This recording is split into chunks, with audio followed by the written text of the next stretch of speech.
And welcome to a special edition of Thoughts of the Roundtable. It's me, Matt Rebar. Paul Laux is sans absent tonight. Has to do parenting things. Can't relate. My child is a succulent that is barely clinging alive on my sink as we speak. But joining me today is two special people. One, we've been trying to get on this podcast literally forever. Ever since this podcast was made back in, I think 2018, we've been trying to get her. It's hard. She is impossible to book. She is offer only, no audition. It's Alanna Crummie in the house tonight. How are you, Alanna? I'm good. How are you? I'm doing great. And also joining me tonight is our colleague in arms. He is the handsome, suave voice you hear telling you where not to drive every weekday on 102.1, 104.1, 98.5, 92.3. Our buddy in arms, Joe Czekaj. How are you, Joe? I'm doing well. I got some coffee. Finally figured out how to get the gallery view up here, so we're not Wait, before we get into our special episode, you're drinking coffee at 7 on Monday when you get to be up at 6-ish tomorrow? Absolutely. That's crazy. That is the amount insane. of coffee You are a crazy man. It's kind of like with any addiction, the more I have, the more it becomes normal. So as long as I don't go past 9 o'clock at night, we're good. It's with a Diet Coke, I could drink a Diet Coke at 5 and be okay, but a coffee after 2 or 3, we're getting a little risky behavior going on. Absolutely. Agreed. I get heartburn if I have coffee after 2. I mean, I normally have heartburn in general because that's how much coffee I drink. But so today's special is about underrated shows. So Alanna brought this idea up to me because Alanna hosts Oscar parties. She's the kind of girl who's going to tell you, oh, that guy was in this guy was in that. So, Alanna, why don't you start with your top 5 underrated shows, and we'll each respond a little bit if we're familiar, maybe follow up a little question, but okay. I really want to get some new shows out of tonight, so that's the goal. Okay, so these aren't ranked in any particular order, but I'm going to have to say Community, BoJack Horseman, What We Do in the Shadows, Good Girls, which I feel like nobody is watching, and Dave. Those are my top 5, but they're not in any particular order. So let's break them down one by one. So your first one was Community. Yeah. I remember seeing Community in when it originally came out, back when I had cable. Plot twist, I don't have cable now. Hashtag millennial, hashtag cord cutter. And that's with Joel McHale. I mean, there's a lot of iconic people on that show, right? Yeah. Ken Jeong, Danny Pudi, Donald Glover, a.k.a. Childish Gambino. John Oliver is in it. It's, oh my God. It's a great show. Is it close to The Office, Parks and Recreation? No, not even close. They're just a bunch of chaotic people. They kind of form this toxic study group where they're so dependent on each other. And it's a really meta show too. And the show gets more and more meta as the seasons go on. Dan Harmon is the creator of it. He does Rick and Morty, and Rick and Morty definitely has a lot of meta moments in it, especially at their season endings and everything. Rick and Morty gets really meta, and that's just Dan Harmon's style. So Community is very much like that. Danny Pudi's character, Abed, he's obsessed with television and movies, so I really relate to Abed. And throughout the entire series, he's like, we're on a TV show. And then they're like, Abed, we're not on a TV show. That is really trippy. Yeah, there's an entire episode called Remedial Chaos Theory where they roll a die to see who's going to go downstairs and go get the pizza, and it creates 6 different parallel universes. And that's where you get the idea, the joke in the show is this is the darkest timeline. And it's just, and it brings itself back as a joke throughout the show, but yeah, it's the most ridiculous thing in the whole world, and it's so funny. Chevy Chase is in it, and he's great. Cleveland's own Yvette Nicole Brown is on the show. I love her. Oh, she's an Akron alum. Oh, I didn't know that. Yeah, she went to the University of Akron. And you would probably remember her as the movie theater manager from Drake and Josh. Yes, I would remember her from that, ironically. Oh my God, you're... Joe's mind. I literally just watched Joe go oh my Lord. Wow. Wait, Joe, have you seen Community or no? I have not. I've actually just kind of pulled up the old search engine here, and it got canceled Yes. Budget and Yeah. contract issues, so that sucks. It's like, Yeah, and I like how there's- the first thing Joe says is, "Oh, it got canceled. It did not end on its own accord." No, it definitely that did sucks. not. So it got canceled on NBC, picked up for its last season on Yahoo. And this was like back before streaming services were putting out their own shows and everything. Okay, so you can watch it on Netflix still. Okay, cool. That's I jot all these I'm down. in the I need some middle of stuff. re-binging it right now. I've learned two things so far tonight. That Nicole Brown is an alumni of Akron, and two, Yahoo had an original streaming service? Yes. What was that called? Like Yahee? Yeah, yeet. Yahee? Yeet. Now, Alanna mentioned BoJack Horseman, and let me be clear, we could literally have a 3-hour thesis discussion about this show, at least Alanna and I. Yeah. Joe, the important question is, have you seen BoJack Horseman? I have not. I suck when it comes to watching like popular TV shows or not so popular TV shows.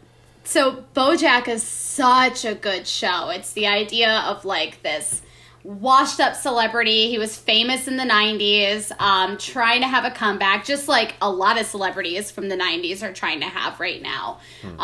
But at the same time, he's struggling with addiction and depression, and all of the characters have been affected by him in some way, and it's just it snowballs.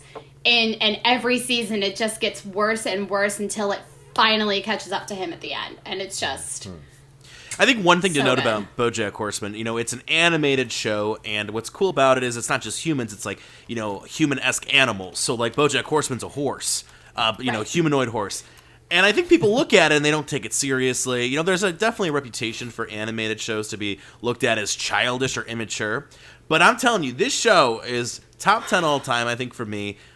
It is so stunning. I don't think it would actually work as a flesh and blood type show anyway. no way. It's so it's as a cartoon, it has you like depressed in certain moments. I think if it was real people, I would really be struggling. I'd have to like have one of those like therapist like dial app things, the new Yeah. app where you can call a therapist like right away.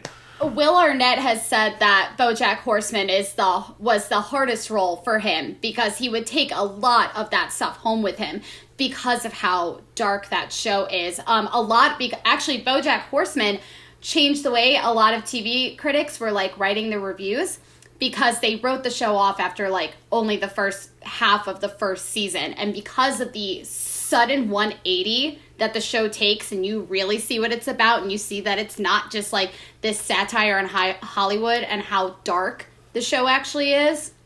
A lot of websites had to change how they do their reviews of television shows because they didn't finish watching BoJack and they just wrote it off as another comedy.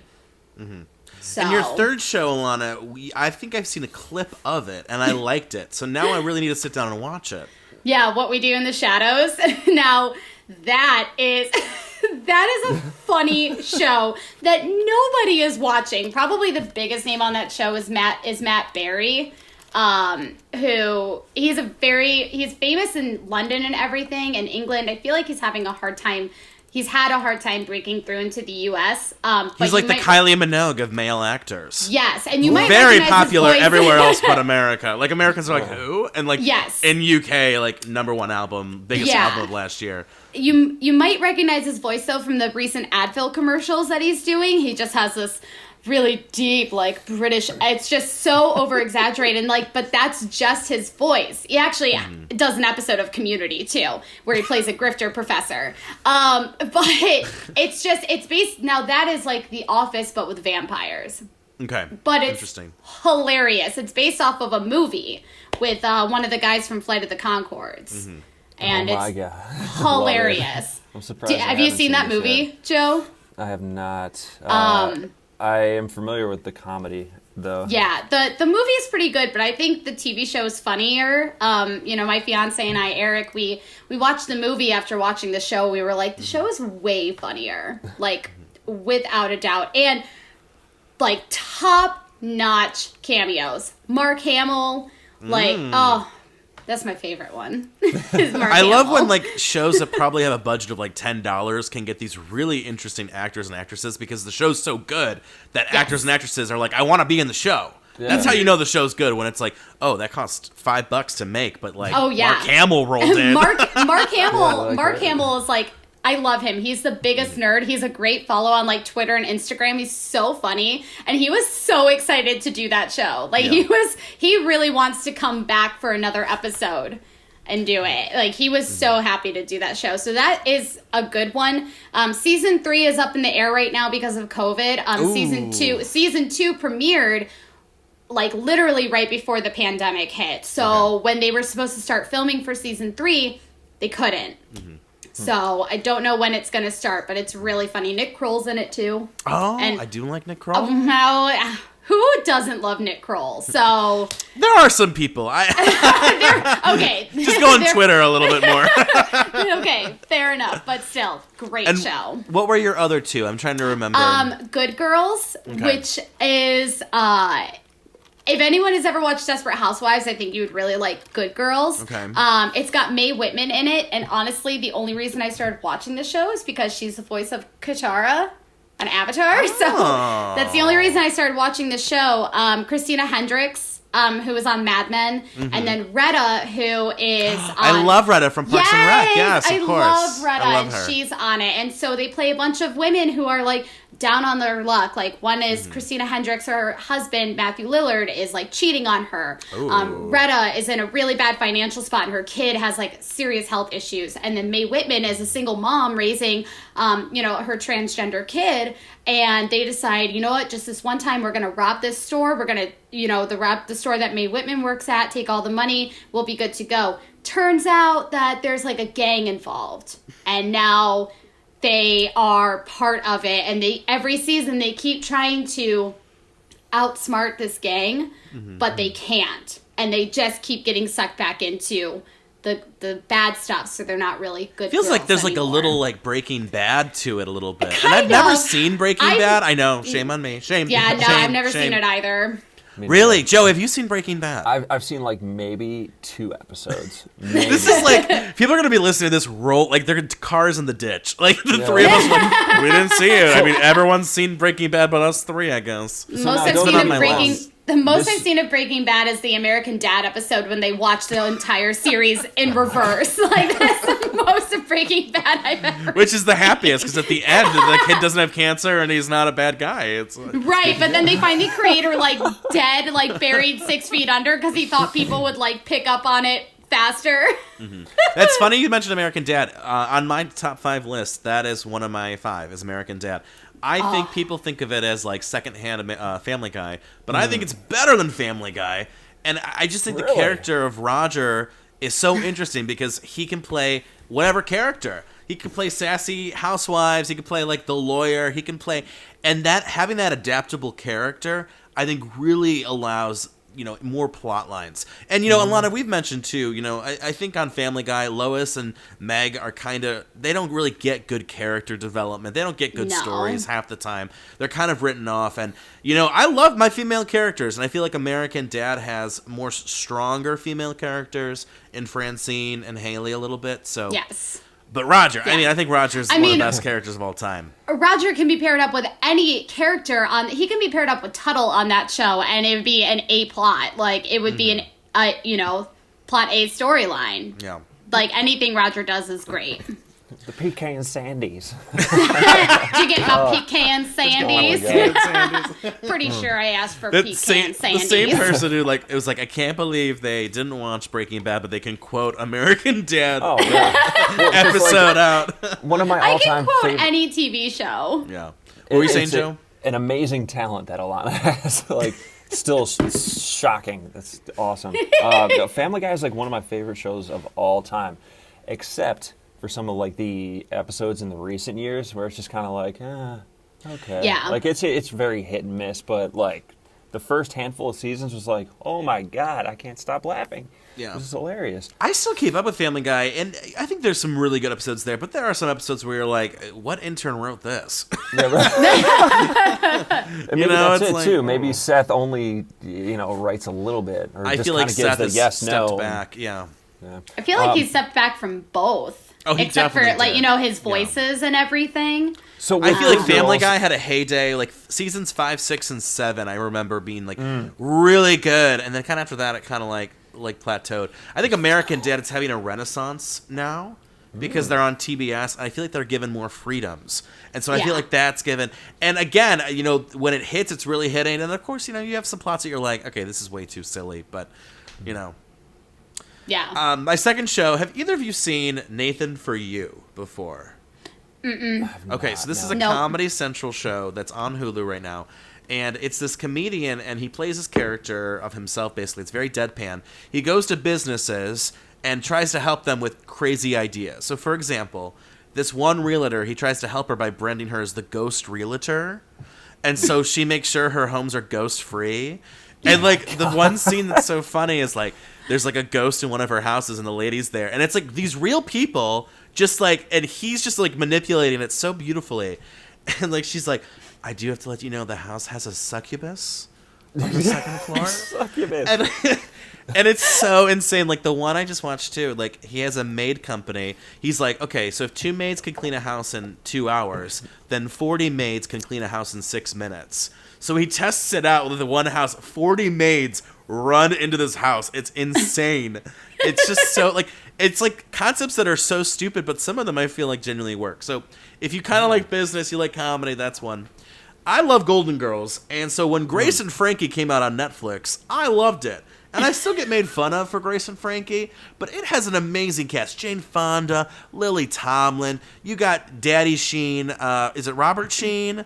You got Bill Waterstone, Stone, whatever his name is. He's a legend. Isn't it Sam Waterston? Isn't he? He's in the original Gatsby with Robert Redford. Yes, and he was He in Law and plays Order Nick. for like 40 years. And he was in Law and Order. It is so good. I think it's a perfect blend of like funny and like serious. And I know it has to do with old people, and I'm 26. What do I know about being old? Pause. I'm in America, so I feel very old due to capitalism. But 2, I think it's a really fun show. And I know people make fun of me. It's really good. Wentworth. Okay, so let me explain first. Orange is the New Black. What was the issue with Orange is the New Black? Was it a comedy? Was it a drama? Was it serious? Was it, like, funny? And it kind of, I feel like people didn't resonate with it. Wentworth is like the Australian Orange is the New Black. Except from episode 1, you're like, oh, this is a prison. Things are going to happen in this prison. Right. Like, I mean, in the first episode, the new girl is forced to, like, smuggle drugs in under, like, threat. And, like, it is so intense. And it is 8 seasons. They have one last season coming out this year, I believe, for Wentworth. The twists, there was moments, I'm really good at calling things happening. I'm like, oh, this is going to happen. This show had things happen. I was like, oh, my, I had no clue. No clue. My final show, Alanna, I think we've talked about this one. Arrested Development. Oh, only the first 3 seasons. Only the first 3 seasons, Only yes. the first 3 seasons. Only the first 3 seasons. This show, I cannot believe this show, they were like, we gotta sideline it. I get viewers is important. I get it. This show, the first 3 seasons, it is an art piece what they managed to do in those first 3 seasons.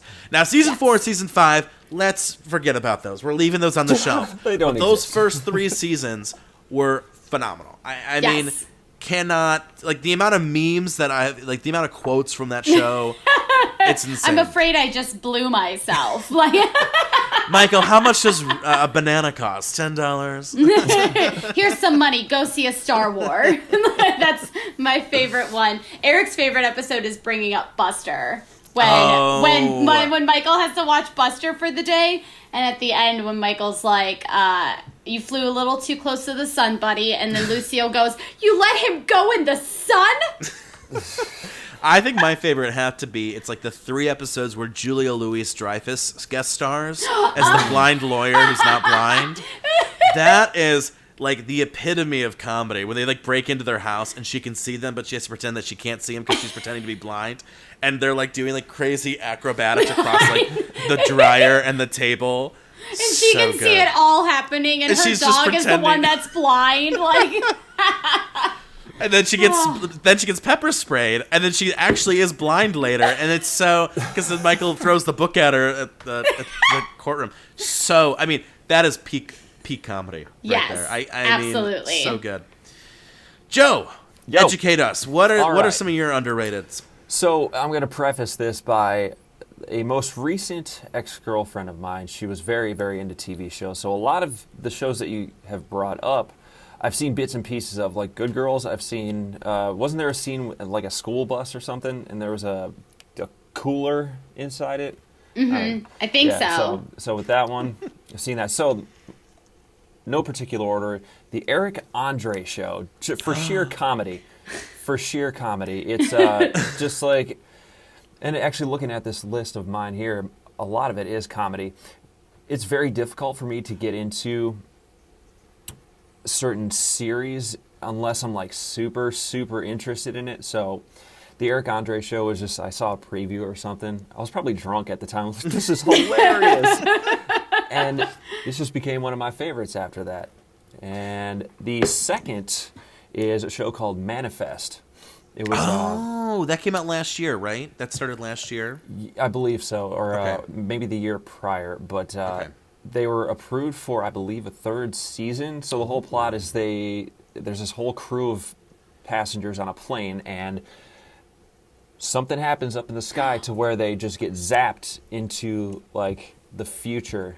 Yes. And I know what show you're talking. Josh Dallas from Once Upon a Time is on that show. It He's was like the main character. a fantastic show. Just 'cause that taps into my spiritual side of believing and stuff too. So it was really. Is it like interesting. Lost on a plane? That's what I was thinking. Is it Yeah. like Lost? Well, because they go back and everybody's like, we thought you guys were dead. I think it was 5 years. Yeah. And they just Yeah. get off, and they think, on the plane, they think it's just been like a 2 plane seconds ride or whatever, yeah. with some crazy ass turbulence or something. Maybe they were part of Thanos' snap. I'm just saying.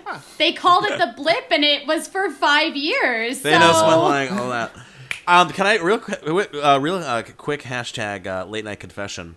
Oh, I boy. watched the first 5 seasons of Lost, and then I never watched the last season of Lost. Which Why I not? feel like is like really bad because like that's the one show you should watch all the way through just to find out all the questions, right? Okay, do they so get off the island or do they not? Like, I'm just confused. I mean, spoiler alert, from what I know, they do not get off the island. Son of a- even later late night hashtag, I watched the first 37 minutes of the first episode and gave up. I tried. Really, the first episode I thought was really good because half of it No, was like I the whole couldn't- crash I couldn't scene, do and it was it. like really intense. I was like, oh my god. I was more invested in the Discovery Kids version of it with what's his face, Corbin Blue. Wait, a Discovery? Yeah, Kids there was version of there was like a Lost? Discovery Kids version of Lost, basically. A bunch How do you of make a that bunch for of kids? Is there still like mismanaged relationships and stuff? It sounds like a fever dream, I know, but it was a real thing. It was a real show with Corbin Blue. Like, this was back when I had Armstrong digital cable when I was a little kid. Oh my. But Absolutely. I gotta Google this because, listen, it's been a minute since I've seen Lost, but there was nothing about that I think could be adapted to a kids movie or a kids film. yeah, no, it was a kid's show. It was car crash. It was sex. It was smoke. It was monsters. I it was mean, cults. I mean- it was random locked doorways. It was people drowning. It was. I don't know how you turn that into a kids show. Well, it was a bunch of kids who crash landed on an island. So, So like Lord of the Flies, but like make it Lost. Yes. believe- Which again, less Lord of the murder. Flies is not a very friendly kids book either. Which had more murder, Lord of the Flies or Lost? Where Probably were there Lord more of the deaths? Did they kill like 10 kids in that book? And Spoiler alert. I can't believe that's like a good book. I think that book is so messed up. Okay, Book sucked. back to So, Joe. don't get me wrong. So I believe that Survivor maybe was on, and then Lost came on after that originally, maybe. And Yes. I want to say I was way more interested in Survivor and just may have shut it off before Lost, so I never super I love got Survivor. into Like you that. fall asleep during Survivor, and then you're like, where aren't they supposed to be What like is doing a this? tiki challenge? Yeah, I right? love Survivor. Isn't there supposed to be like an eviction? Why is there smoke? Like, What is Jeff doing? Ah, stand by. Technical Stand by. head difficulties. Okay, speaking of challenges, A perfect segue to my next suggestion was MXC, Most Extreme Elimination Challenge. What is that? I've never heard of that. Never heard of that. So that was a show that was on Spike TV. Oh God! Oh God! And then it got canceled and put on Hulu's streaming service. Absolutely. So it was the video part, the challenge part of it was like a almost like a Ninja Warrior type setup, but it was all in, I want to say, Japanese. And it was overdubbed by American people, and it's just straight comedy the entire time, like just making up names for people and overdubbing, like so somebody introduces themselves right before they do a challenge and just random noises that they make. It's hilarious.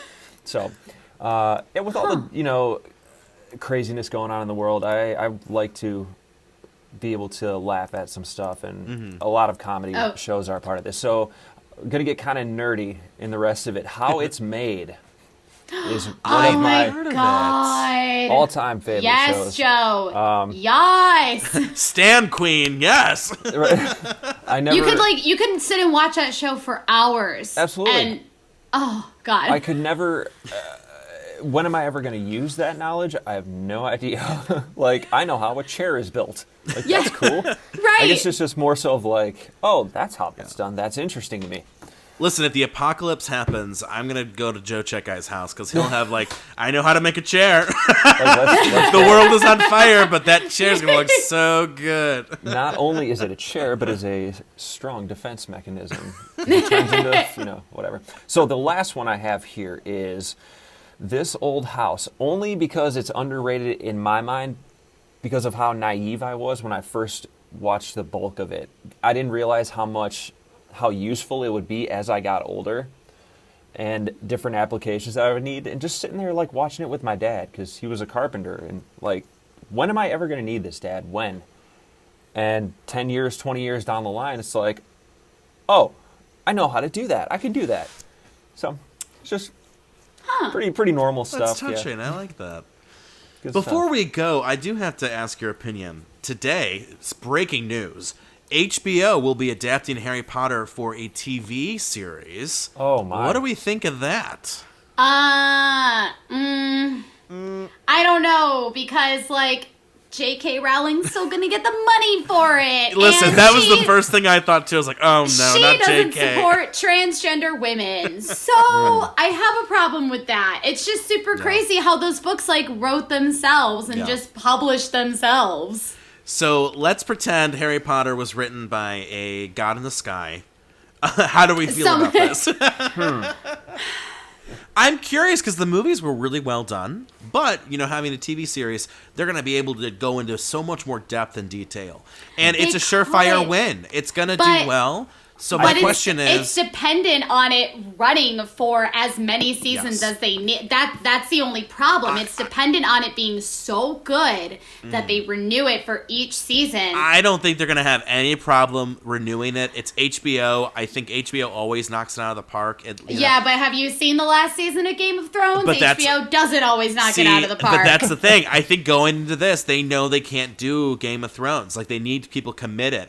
And I'm wondering, too, is season 1 going to be book 1? Season 2, book 2? Season 3, book 3? But then you get to 4, 5, 6, and 7.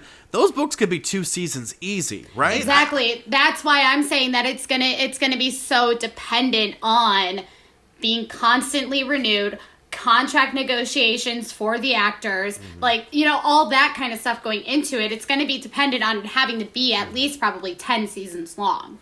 I was agreeing that too. Joe, what do you think? Yeah, and on that note too, as far as actors go, I think initially there's going to be a huge push for people that watch it, but I also think there's going to be a little bit of a backlash as far as not having the characters that they know, or the actors playing those characters that they know. So it might, I think that might pose a little bit of a thing.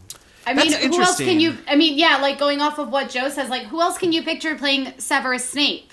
That's right. I mean, you can't. I mean, Alan Rickman was perfect. That was good. He was one of my favorite actors. Wow. And and he's gone now. Like, I can't picture. But at the same time, that's where we have to adapt and develop and not be like the boomers who like everything the way that it is. Don't change. I think one thing too, when that book series was going on, then the movies started while the books were still being written, right? So you really picture Harry as Daniel Radcliffe and Emma Watson as Hermione. Versus other series, you don't really have like as solid of a character outline pictured, Right. But I wonder, enough times passed, there's new Harry Potter fans and some that have turned away because of J.K. Ugh, I don't even want to finish her name. But I wonder if, the time is right. I mean, Amazon's doing a whole Lord of the Rings adaptation for TV. Wow. Oh, God. And again, that's dependent on it. I think they've already know. approved. I think they've already approved. I mean, because Amazon could literally be like, film 20 seasons. We don't care. We have the money. Yeah, right. Here's money. Yeah, that's true. It's like the Bezos It's like the Futurama meme of like, here's my money. Just take it. has enough money to create an entire Lord of the Rings series.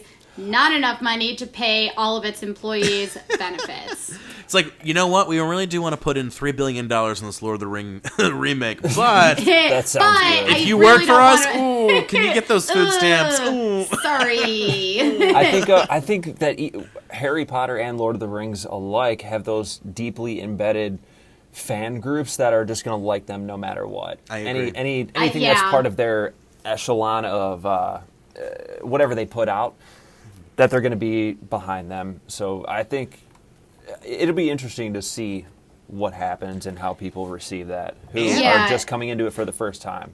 And you got that huge, Hogwarts video game coming out in 2022 that's open world. It's like Grand Theft Auto, but Hogwarts. I mean, this brand is going to live on. Like, I mean, I think they're going to continue milking this cash cow for all it's worth. And, knowing, I don't, blank, she's probably going to write more books. At some point. I mean, she probably will, but going off of what Joe's saying, I think you have a good point, Joe, about the fan bases for Lord of the Rings and Harry Potter, because I don't think they're nearly as critical as Star Wars fans. Oh, oh my gosh. I mean, anytime Star Wars does anything, the fans are attack. They're up here like, what are you doing? Yeah, no, exactly. The Mandalorian is probably the most recent Star Wars thing that Star Wars fans don't absolutely hate and rip apart, which is, as someone who only saw 7 and didn't see 8 or 9, I liked 7, but it just felt like a rehash. Whereas, and I haven't seen The Mandalorian yet, but it sounds like it's a very, new, fresh concept for Star Wars. And so I think, I hope that that's a lesson for them that, you can't keep recycling tropes. You need to create new material. I mean, that's what Harry Potter's going to do with that video game. And probably with the series, it's going to expand upon and be a new, type of look at the series. So... Yeah. And how great of an idea was that originally to be like, to have the foresight, maybe they didn't, to be like, okay, we can just continue to expand any way we want 15, 20 years down the road. It's incredible. It's incredible. I mean, I'll never forget seeing Harry Potter for the first time. Both my parents fell asleep in the theater on either side of me, and I sat there like, this is the greatest thing I've ever seen. Right? And then that was when my mom realized I was an advanced reader, because at 6 years old, I was like, I want to read Harry Potter. Me and too. I was blowing through those books, man. I don't think I'll ever go to another midnight release for a book ever again. But for Harry Potter, remember those last few books? Every time. It was like 500 people at a Joe Beth bookstore trying to get the first copy. Yep. Like, can't do that anymore. You wouldn't think nerds know how to throw a punch, but if you're at a midnight Harry Potter release, man, elbows just... Hudson I don't know if Hudson still does it or not, but Hudson for a long time, for every book release, they did like a Harry Potter festival, and it was super cool, because they turned like downtown Hudson like into Harry Potter. Like, you had Diagon Alley, and you like went to potions class, and you went to Ollivander's. Like, it was super cool, and you got like dressed up. It was, again, that sounds like a fever dream, but I promise you it was a real thing that I did with my friends. Like Joe, the city of Hudson? What? The city of Hudson? Yeah, like when I that's was a kid, awesome. when they were That's still releasing the new books, like I went for, because the new books that were being released when I started reading were 5, 6, and 7. So But yeah, like, it was a legitimate thing that they always did. I don't know if That's they so cool. continued it after the book stopped being released. It was just turned into an annual Well, Kent thing or does not. it. Kent does their annual Harry Potter day at Kent in downtown Yeah. Kent. It's beautiful. But I always love like when they have like at Kent, they'll have Harry Potter day, and like all the businesses are participating except for like the one that feels like they have to, and it's like, okay, you can try Yeah. our butter beer. It's a fucking Bud Light. And you're like, Give it to me. it's like, okay, like you're trying, I guess, or they're like, I mean, we that have Harry is- Potter snacks. It's our regular pretzels, but Dilly dilly, like a little Bud hat Light is on my it. beer of choice. Oh, fantastic. Well, Alanna, Joe, this has been fantastic. I loved talking and hearing perspectives tonight. We're gonna have to have you on for another special in the future, Yeah. okay? Absolutely. Yeah, thanks. you want to talk movies? You know where I be. Just down Actually- the hall from you in the other studio. Just neighbor things. Yeah. That might be fun because listen, I'm really ignorant with movies, so I could use some hot movies and tell you some of my favorites. Even though my got the favorites are probably hookups. really predictable. They're probably like favorites that everyone has. So we'll do a movie favorites down the line. But until then, Cool. thanks for listening to Thoughts of the Round Table. It's me, Matt. Peace out. Thanks, Joe. Thanks, Alanna. No Yep, problem. no problem. Adios.